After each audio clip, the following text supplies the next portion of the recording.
And welcome to another edition of the National Cup, brought to you by Pro Dota, Esport Gaming, Dota 2 Lounge, and Hitbox Live.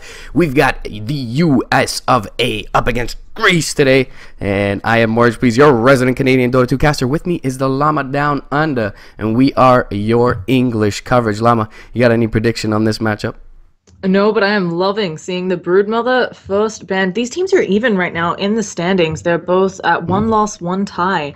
So it's really important that they take away, both of these teams really needing a win, not just a tie here. Although if they do get that tie, they're all tied up with Romania. We're going to be seeing some funky tiebreakers. But either way, a couple things I'm really surprised by already. That Brood first round band, we've seen how strong it is if you're following the ESL stream. But Bane first pick? Yeah.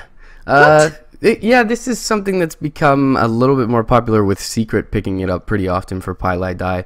Really has some great roam potential early on, with the base movement speed being as high as it is for the Bane. Does really feel like he needs a pretty reliable duo, though. So it'll be interesting to see if they can combo it up with something nice. But yeah, as you mentioned, seeing it in the first phase is definitely something that's rare, to say the least. As you mentioned, though, very decisive game coming up.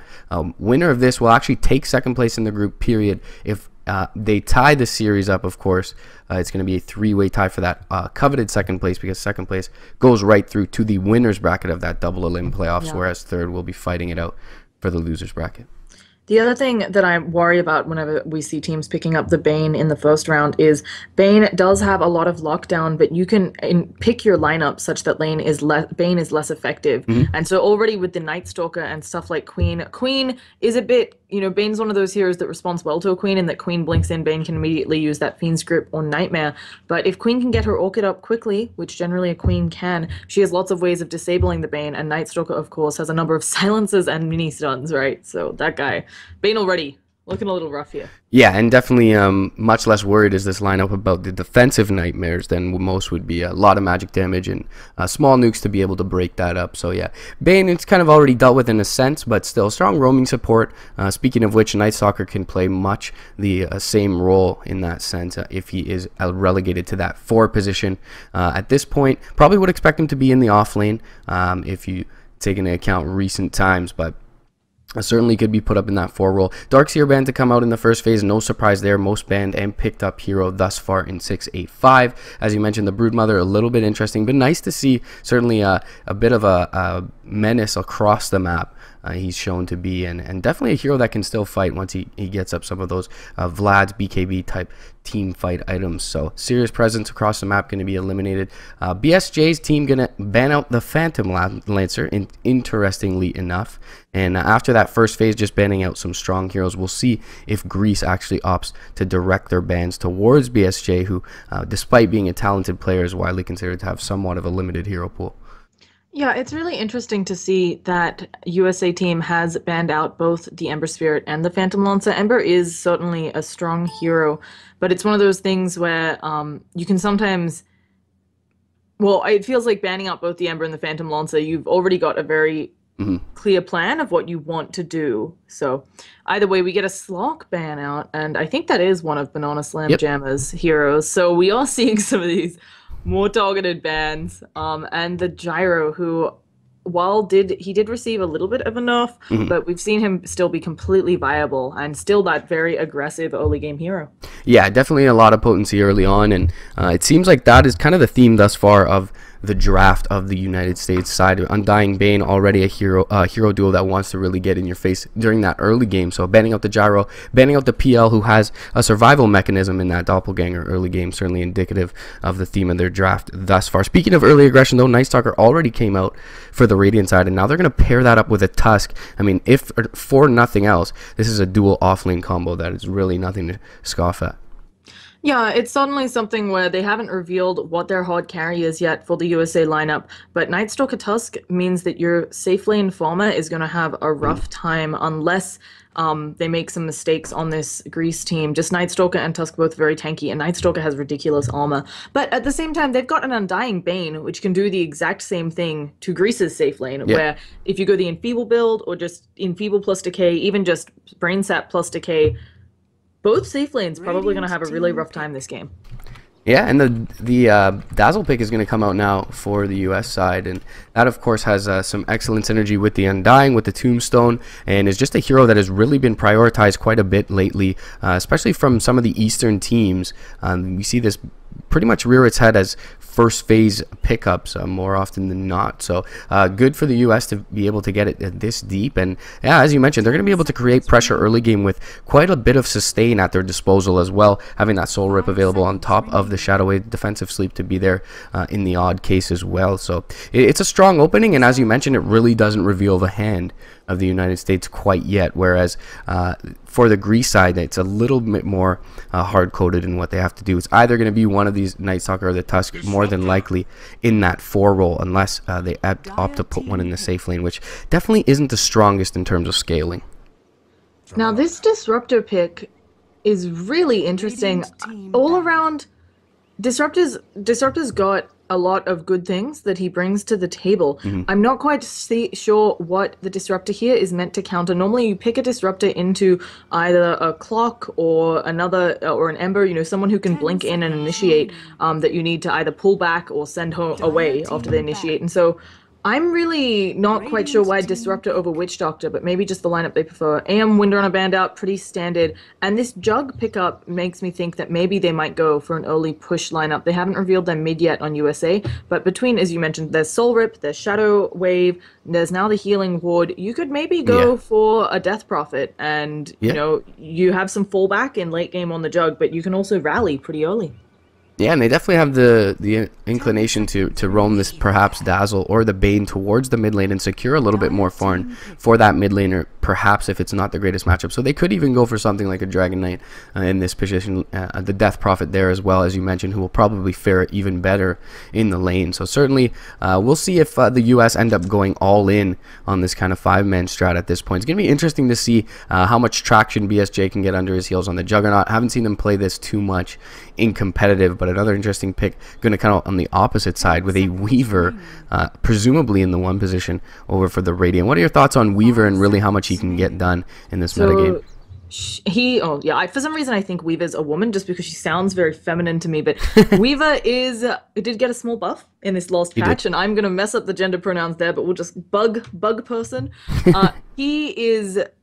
He's hard to run as a carry because of how squishy he is. Yes, he does have that Geminate attack, but he's just so squishy. In the old days, it used to always be Lincoln's first just because he needed something to help tank him up. This game, that's not as viable just because of all the single target spells, but it's going to be interesting to see how this Weaver...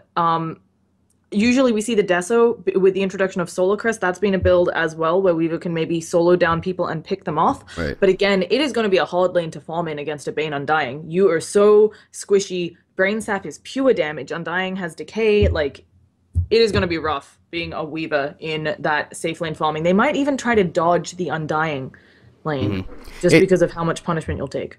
It's certainly going to be a tough order to fill for this Weaver to be able to find farm reliably. I mean, as you mentioned, Decay is going to do a lot to him early on, and I think the biggest problem with Weaver is that this patch has kind of heavily been decided. Games have in that 10 to 18 minute mark where the early mid-game team fights start to happen, the rotation starts to happen, the laning phase starts to break down, and at that point, and you alluded to it, Weavers used to always go defensive item first before picking up some offense, and so just not being able to quote-unquote come online early enough has really been kind of the bane of Weaver being picked up in competitive. But interesting pickup for the mid lane, presumably going to come out here for the US side, and they're going to pick up that 5th position, or that 5th pick, Alk. Yeah, this could actually be, so this is, I feel like they might actually just go with that early push lineup. Alk is a very interesting hero in that he isn't a super awesome carry. He's considered good just from the standpoint of, because of that Grievel's Greed, he can get up 6 slotted so early. And they could use that to their advantage to try and push down early towers. Alk's problem, though, is often he doesn't have a lot of DPS. But looking across the board, actually, this could be what I like to call Welfare Alchemist, where you build everybody Ags. Because take a look at this team and look at their Ags potential for USA. I mean, I don't know how much you sacrifice the Alchemist in terms of finding Ag. I feel like the Undying early Ags could be absolutely devastating. Right. As is the Dazzle. Dazzle's Ags is helping to use effectively, and so either way, we're finally getting into this. Right. I like seeing drops where people, I don't know if this came into the thought process, but I love it when teams even notice, hey, we're on higher ping. Maybe we need to pick an easier to execute lineup. Yes. Ease of execution, certainly something that you want to prioritize in those situations, as you mentioned. And definitely feel like both sides have a fairly easy to execute draft. And a lot of this is going to be contingent on how they fare in the laning stage. So we'll see what the choice is in terms of laning configuration. Thus far, they've actually swapped over Relax. So Relax originally up on that Tusk. They've swapped him over to the Night Stalker. So he will presumably be in this 3 role and already making his way up to the top lane with a set of wards.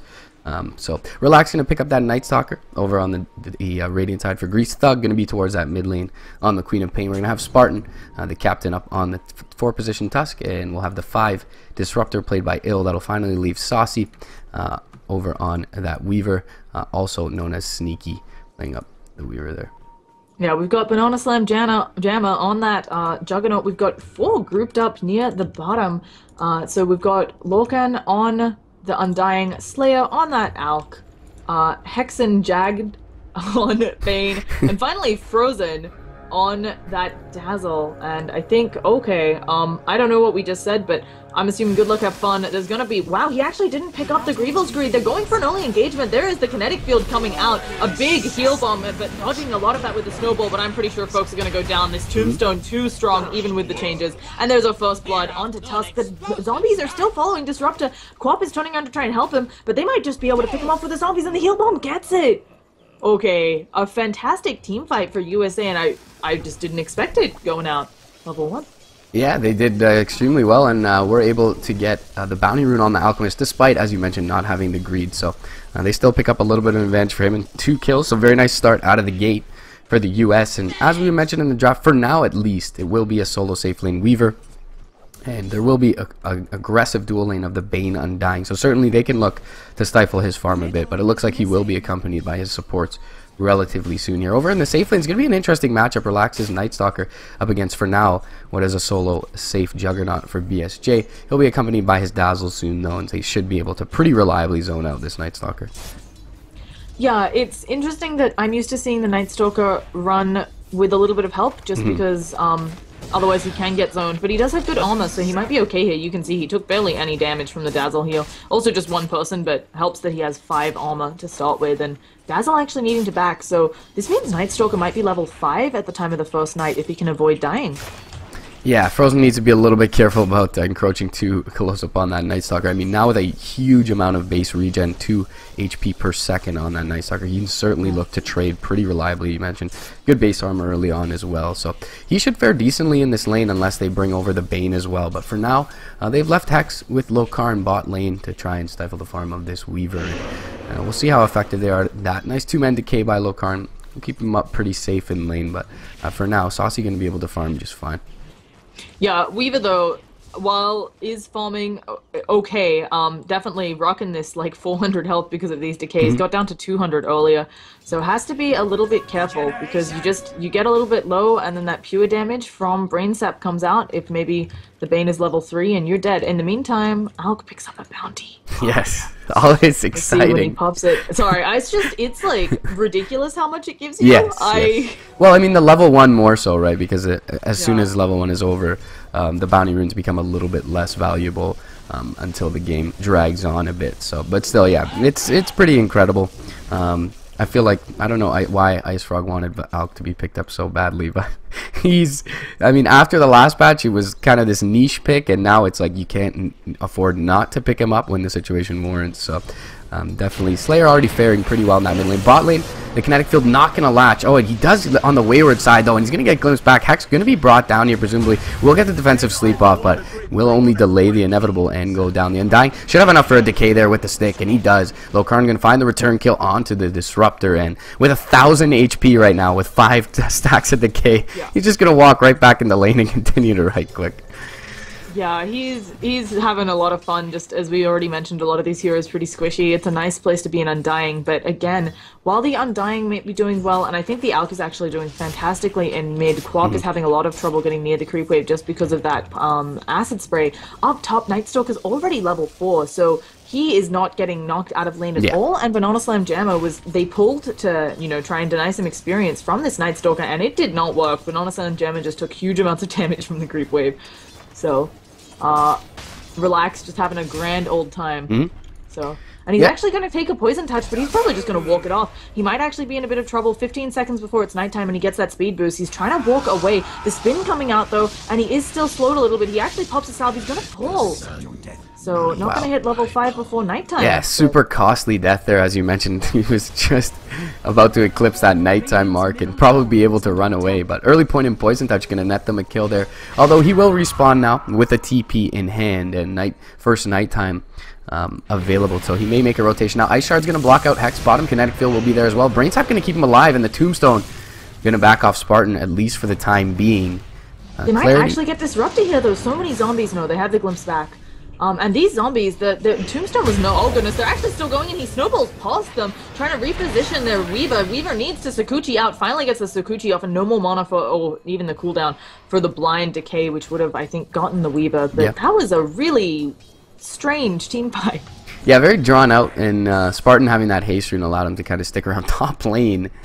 Relax going very deep right now, knowing that the Dazzle just rotated in bottom lane with a TP, that there's only a limited amount of support available, and most of it is from the mid lane for Slayer. So Relax getting a little ballsy in this top lane, not going to be punished for it just yet, but will, without level 5, continue to make rotations around. May bump into Slayer here. Slayer has that Chemical Rage though, and 853 raw HP right now. Relax really doesn't have much kill potential. Thug going to rotate in though, find him out, and will force him to pop that Chemical Rage. So perhaps if they wait till this expires, they could get a little bit more aggressive on the Night Stalker, but still wasting a little bit of time in this first nighttime. About a minute and a half into it, and we will see the rotations out. Yeah, another TP with Tusk. They should be able to do this. They should wait out the Chemical Rage. I don't know if they see this rotation. No, they don't. This ward up here, just not far enough. Now Nightstalker coming from behind. He's actually going for the courier. He should be able to get it. He gets it. The Quap helps out, so that's worth it. But now they've got a lot of damage coming out onto them. There is the Unstable Concoction, but Nightstalker is just like, nah, I can run this off. I've got 6 armor right now. There is a Jug spinning onto Tusk, but he's walking it off as well. Yeah. So they didn't get the gank, but Courier is most certainly worth it, and almost in some cases more, just because everybody gets that 150 bounty.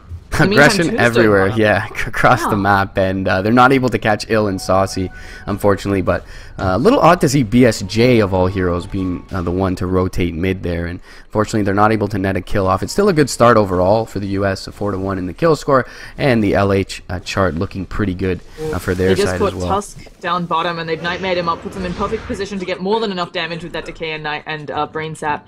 I think Banana Slam Jammer rotated on the Jug because he had hit level 6, and was hoping to get off a nice Omni Slash, but Tusk was just too far away after the spin, and Ice Shard, so got out. Yeah, he'll continue to farm up the jungle. Nice catch there by the Dire side as well, with this aggressive vision planted down. Going to be able to find out that Tusk, and perhaps leaving over Hex in this in this lane has panned out for them thus far. He will be glimpsed back now though into the Connect Field, and the Shards is just going to delay things out with the Nightmare. Soul Rip will try and keep him up for now. Brain Sap is available if Saucy shows himself, and he will try and turn for the animation too long. Right click going to come through. Now Lokarn is going to be trapped out with the Ice Shards, but we'll be able to walk it off. 1000 HP in so for the K stack. So Undying been really survivable thus far. 1-0-4 mid lane. Slayer going to catch a Shadow Strike, but Thug no Sonic Wave just yet. Does have it now. Nightstalker's coming in. It's still nighttime. It's just the very end of the nighttime. Nightstalker needs to come in. He does actually get the Void out and does a lot of damage. There is the Sonic Wave, actually beautiful. It hits the Dazzle when he TP's in, and he goes down as well. That was fantastic. I mean, I don't know if Thug timed that purposely, seeing the TP. We're going to go with yes, we'll give him some credit. But that was amazing. The Dazzle didn't have time, or just didn't have time to shallow Grave up, so... Yeah, very nice play there, and perhaps they'd look to cancel the TP, but Queen of Pain bottled up and did have the Sonic Wave for a couple seconds, so definitely want to say she did hold on to it there, Thug, with a very nice play mid lane. And overall, they did make some decent use out of this first nighttime for the Night Stalker, and as you mentioned, they give him a little bit more than what they would have liked to in lane early on. Slayer going to return to lane now, sitting on level 8. Isn't doing extremely poorly, but certainly that kill is going to hurt a bit, and Thug going to find the bounty rune top just to add salt to the wound. Yeah, and they're actually stalking Slayer again. The Chemical Rage is up, though. I don't think there's really any hope of getting this kill. And looks like Tusk agrees. He's looking for the stacks, maybe looking to kill the Courier again. You can Walrus Punch that, but he's not level 6, so not going to be an issue. Yeah, and in the meantime, Nightstalker's going home. I'm really unsure why he decided to walk all the way back when there's a creep wave coming in, but Just Night Stalker things, I guess. Looking at the Weaver's farm, it's not particularly fantastic. No. And he hasn't actually. Is he going to Vanguard build? That would be interesting. Yeah, probably. I mean, it's possible. Probably the more unlikely of the two choices between that and Lincoln's. Lotus Orb, not the greatest in this one either. So that'll be the item to come out. But yeah, I mean, aside from BSJ rotating mid lane, mid though, speaking of which, they are going to find out Frozen. He's going to grave himself up, and actually a Rainbow TP is going to come through, and that's going to allow him to potentially TP out in time. The last tick not going to be there from the Shadow Strike. Be able to get back to wave and get back to base and Shadow Wave, I should say. So yeah, pretty. Things have calmed down after that super early aggression, and actually, considering that there is an Alk on the Dire, they're doing a really good job on the Radiant of coming back into this game. It's just one of those things where you're always going to be kind of underfarmed compared to an Alk. Although speaking of Alk and being underfarmed, his Chemical Rage just wore off and Night Stalker saw him, but I don't know if they actually are going to exchange anything, and these zombies doing good work on Tusk, so everything just going to chill out in this mid lane. yeah, looks like for now, BSJ going to be pretty content to push top lane with his healing ward up, and there hasn't been an immediate response yet. Nighttime going to be popped. We have Glimpse down bottom, but it's not far enough. Actually, Soli going really low and gets Nightmare up under tower. In the meantime, Queen of Pain picks up Undying in mid. I am a little bit... The Glimpse didn't seem to be far enough, and so Sosi just taking quite a few tower hits. Yeah, it'll be okay on the Weaver, but they do pop the Nighttime for a kill mid. Meanwhile, BSJ able to destroy that tower top and does get off the last hit as well, and he'll be just fine to walk away. So despite having that rotation out towards mid lane, has been able to return to lane in the crew. Pretty admirable amount of farm at this point. The fact that you're 400 net worth behind an Alchemist in the mid lane is nothing to overlook. So BSJ going to be able to perhaps get some traction under his heels. Thug, though, with the couple of kills he's been able to net on the Queen of Pain, is right there with him up on that net worth chart. So we'll see who's able to get more active early on. And as you alluded to in the draft, it will be that Orchid build to come out from the Queen of Pain, despite kind of the more popular one recently being that Ags. Definitely a lot of merits to the Orchid in this one. Yeah, I think it's just really helpful here. It's another way to lock down people. Alchemist can't do much if he's silenced as well, if he can't get off that Chemical Rage. As we already talked about, while he is a strength hero, he doesn't have fantastic strength gain compared to a lot of other heroes, and he doesn't naturally have a lot of armor, although he has gone the mech route, so he is significantly more tanky. So yeah, and that mech is kind of going to be with the theme that we touched upon early on, in the sense that they are going to look to ball up and push towers. So mech certainly indicative of that, along with the healing ward, the soul rip, the shadow wave. Look for them to ball up fairly soon here, 12 minutes in. Seems right about that timing mark when they want to continue to do that. They're going to fight into a static storm fairly soon, though, as the disruptor has picked up his level 5, looking to eclipse that level 6 mark fairly shortly. another thing I'm wondering about is Lorcan went I thought the Undying might be building the mech just because he was getting decent farm, and he picked up this chainmail.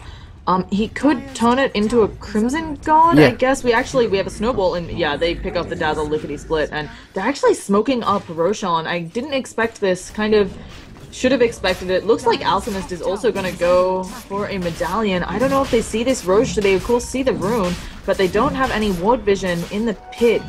Oh goodness, they're going to completely miss this Roche, and they should be able to easily get it. And this gank down bottom, they might lose a hero, but at the same time, getting the Roche is well worth it. Thug comes in, has the Sonic Wave, doesn't even bother to... Oh, actually, maybe needs to use it. Still alive, and they do manage to finally pick off the Bane, but they've taken a lot of damage, and a lot of space has been made for this Roshan. So, yeah. I think very content with this on the USA lineup. Greece having no idea. And there it goes.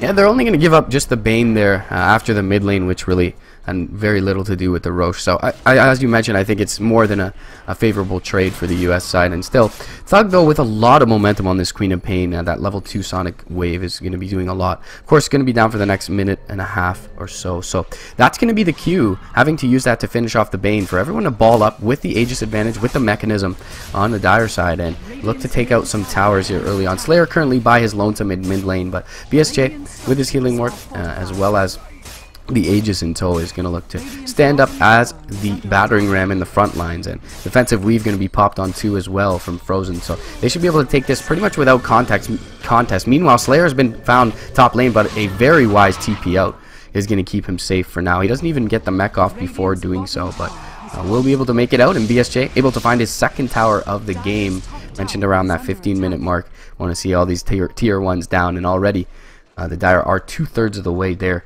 but we will see the Radiant with an immediate response towards this mid lane. And with the TP back to home, Slayer's not going to be able to contribute to this defense on the Alk, so it looks like the Dire are not going to make one anytime soon. Can we talk about the Midas pickups? I don't think you mentioned that. Maybe I zoned out, but we got suddenly out of nowhere 2 Midases on Weaver and 1 on Night Stalker. I think they've decided that they have the better late game, which could be entirely possible, and they're gonna go for it. I mean, I can understand on Night Stalker maybe he's a hero who really benefits from the levels and he doesn't farm fast at all, especially with the amount of rotations he has to do. But the Weaver, Midas kind of I've seen it before. It just feels like you're already really squishy and you might be punished for going this. So yeah, my worry is it kind of opens the door for the 5-man, which is really, in terms of itemization, exactly what the plan is from the Dire side. And they're going to look to do it again with the Tombstone off of cooldown, jumping towards this mid lane. Going to have the Glyph pop, but it doesn't look like they can mount a defense. And really the Radiant side are not ready to fight, aside from their Queen of Pain being as farmed as she is. So yeah, the 2 Midas pickups could certainly be detrimental going forward. We still have another 2.5 minutes on this Aegis, and it doesn't look like, for now at least, the Dire are willing to back off. Gonna, at the very least, put some chip damage on this tier 2. Yeah, they still have a lot of good spells up, as we talked about. They have so much sustain just between that Healing Ward, Shadow Wave. Oh, the Soul Rip. Actually, the Snowball coming out. Who is he snowballing onto, though? Yeah, just his own Creep Wave. I did not think it would be a good play to snowball into the Jug, especially with that Aegis up. Weaver, in the meantime, just trying to get some push action on bottom. Should be able to get that bottom tower pretty easily, but they'll lose their mid for it. So, actually, mid hasn't fallen yet. Weaver might continue pushing or might come home. I think they want to not fight into the Aegis, realizing it'll take too many of their spells to knock him down. They could... Oh, Disruptor's not even level 6 yet, actually. This is horrible. Disruptor there we go. Disruptor just gets the level 6. They have much better fighting potential now, and it is nighttime for about 20 more seconds. Actually, popping the nighttime, is anybody going to engage, though? Doesn't look like it. Thug comes in from behind, uses the silence up on Frozen, immediately uses that Sonic Wave, but Frozen might not even go down, especially with all the mechs up. Tombstone is down, a beautiful Static Storm, but the Omni Slash killing off Queen of Pain. Now in comes Saucy, but has no damage, you know? It's hard to be a Weaver when you're not right-clicking for anything. Fiend's Grip out on Tusk as well on the spin. Probably going to finish him off. Snowball just delaying the inevitable, rolling back into the enemies actually. Throws out a nice Ice Shot, almost picks up the Dazzle. Night Stalker trying to come in for something, hasn't used the Void yet, really just should. Doesn't manage to get it off before being Nightmare up, and probably Relax going to fall here too. Slowly, inevitably, with the Unstable Concoction, gonna go down. Weaver trying to get something in the back lines, but Saucy not able to do anything. So the question is, with an early Sange on the Night Stalker, where perhaps an early BKB, and at least an Ultimate Orb up on the Weaver, do they fare better in that fight, and do the Midases really hurt them there? But either way, I mean, BSJ looking very good, still has this Aegis for about another minute, and they're going to look to poke high ground here, and you can't really blame them for doing so. We saw the benefit of all that sustain there. The Dazzle got opened up on, silenced up, and still with the Soul Rip and the Mechanism from the Alchemist was able to persist through that initial burst from what is a highly leveled Queen of Pain at this point. But it looks like the Radiant are going to try and back out here. Aegis maybe going to be popped from BSJ, but they get the glimpse back to bring him out of position, so now they have to re-engage. Unstable Concoction is going to pop on Slayer himself. They're going to look to try and focus this Alk down, but with the Chemical Rage, he's more than tanky enough on top of that Medallion. They're going to try and back out. 45 seconds still on the Sonic Wave cooldown, so Thug can't pop it despite them being in a choke. And it looks like the Radiant should be able to make it out fairly scot-free here. Weave going to be popped defensively. The Unstable Concoction going to be thrown out onto Saucy. Orchid up onto Hex, though. Now he's going to have to back off Soul Rip. Keep him alive for the time being. And the Dire are just able so well to drag these engagements out with all their sustain that really not enough burst damage coming out from the Radiant side. That was actually pretty much the best way to use the Aegis because it was about to expire. Banana Slam Jammer got exactly what he wanted there. He had the Aegis for about 25 more seconds. I was a bit worried it would be closer than that, but no, he's perfectly fine with it. So, you know, another just really good exchange for this USA lineup. At the same time, if they can manage to get the hold for Greece, they might be able to get back in this. One of the major issues is Pop did go that Orchid first. It doesn't look... Normally you go the Orchid first, you're expecting to kill. Feeling like maybe the Ags would have been better here just so that she could have the shorter cooldown since they aren't killing people. Despite having the Night Stalker. Yeah, and up against kind of a 5-man lineup, and you go for what is essentially a pick-off-oriented item, and you saw her try and take out the back lines there early on, but efforts were thwarted with all the sustain available. to the Dire side. So yeah, perhaps the Ag's a little bit more potent in this one. I would have to agree with you there. But another thing to mention is that BSJ essentially got what it was a solo kill on the west side of that engagement on the Queen of Pain, who was the highest value target in the game, and that skyrocketed him right up to the top of the net worth chart as well as level 12. Which is what pretty much what Thug is sitting on, level 13 right now. So all that early game momentum to the Queen of Pain has pretty much been, at least the gap has been narrowed considerably in terms of her farm.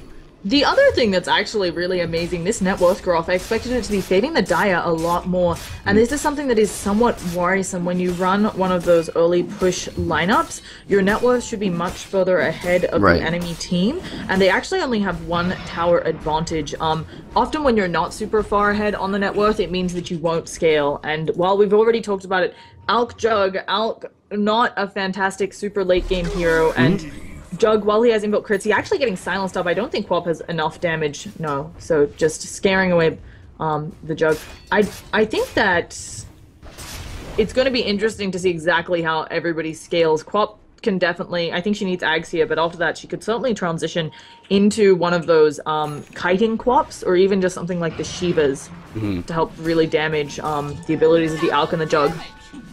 So what do you think the play is for the Alchemist here? Do you think that he tries to secure some late game farm for himself, or does he start becoming Santa Claus and giving some Aghanim Scepter upgrades over to his teammates? And we spoke about how strong they could be. But at this point, he's sitting on 1,800 gold, so can't pick up a point booster. BSJ going to be able to spin out of the snowball bottom lane, and actually they're going to look to re-engage here with the TP in, not able to cancel that TP out, however, from Tusk, and everyone else able to cleanly disengage from the Radiant side.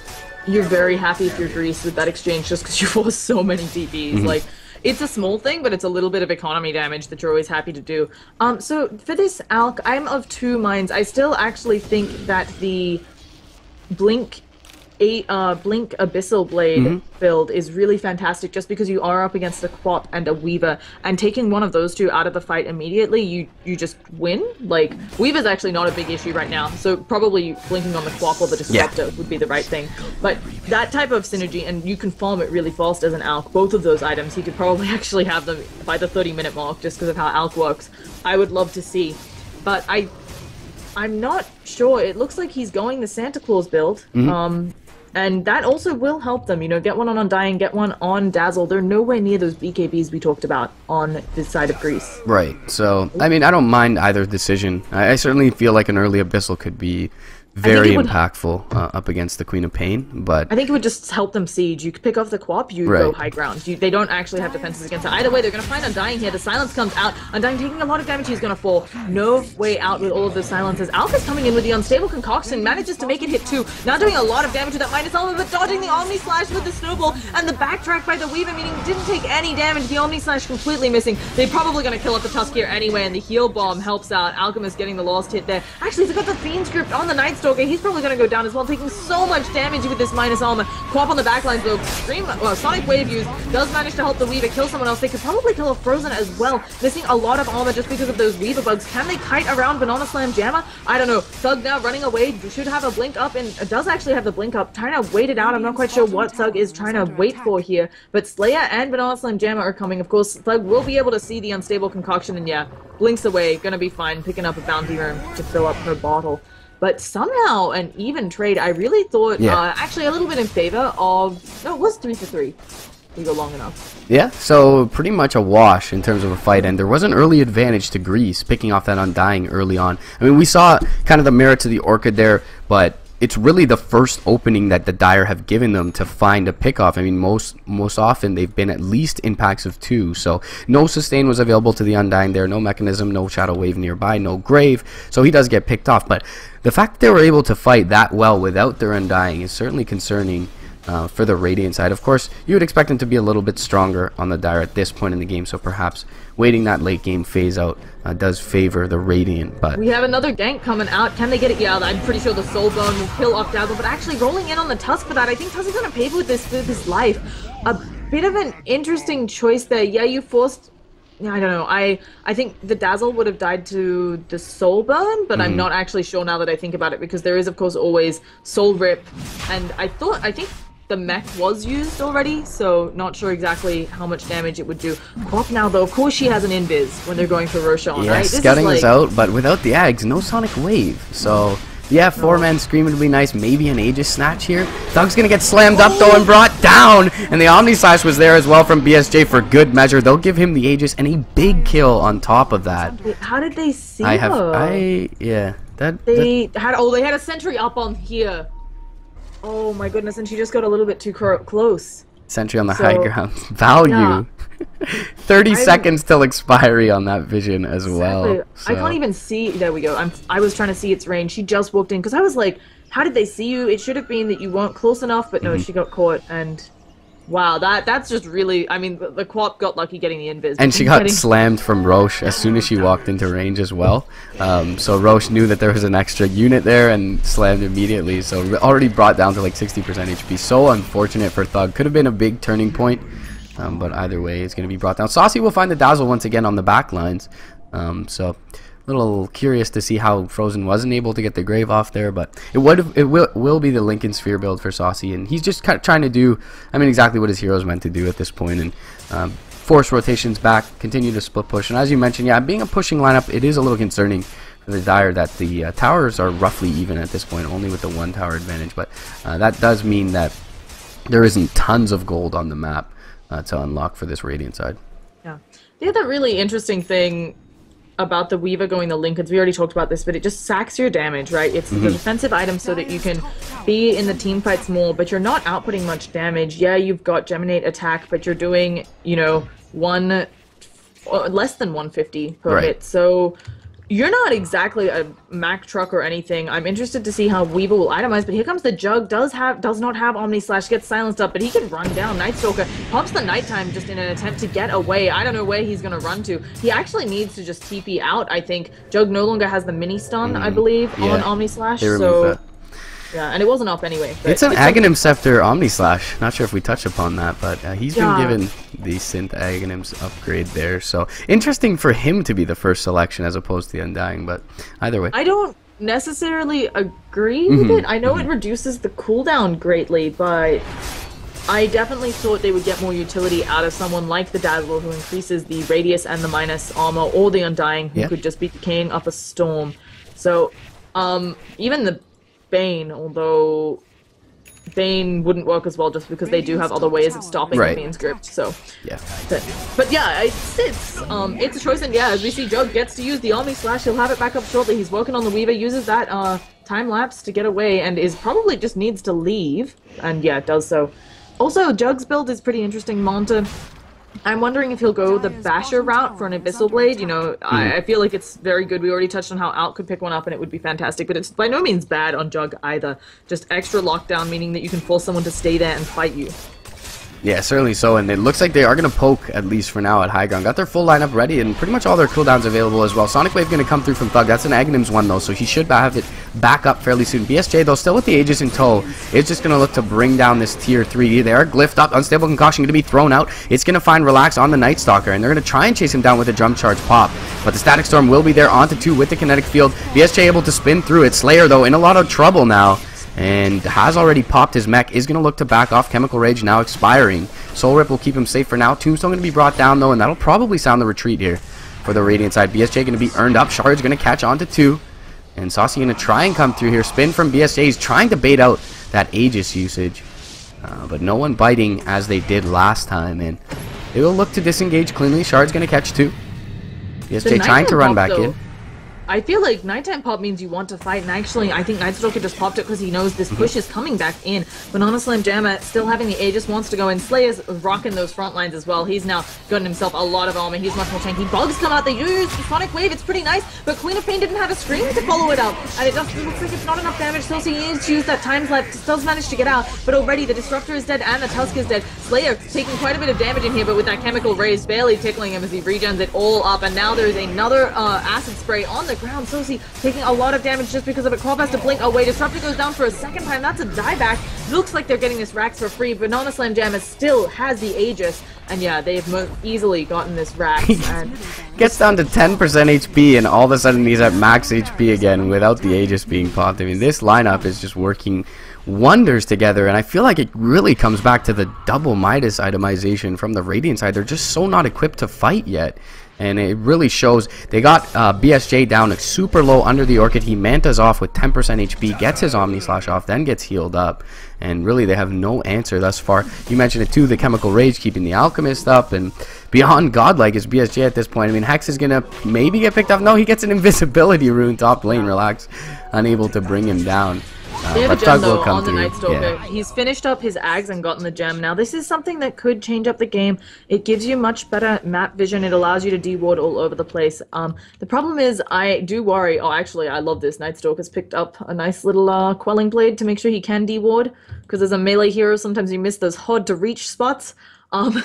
But yeah, it's gonna help them with the map vision. Unfortunately, they've completely missed this ward, which is pretty big. They might be able to get a top tower. Now, let's talk super creeps, right? Quap with the Ags can defend against them some. Right. Weaver has Sakuchi, but as we've already talked about, not exactly rocking the high damage to deal with them yet. How do you, as the rest of the team, kind of help out against these megas? Someone, first things first, needs to build a Vlad's.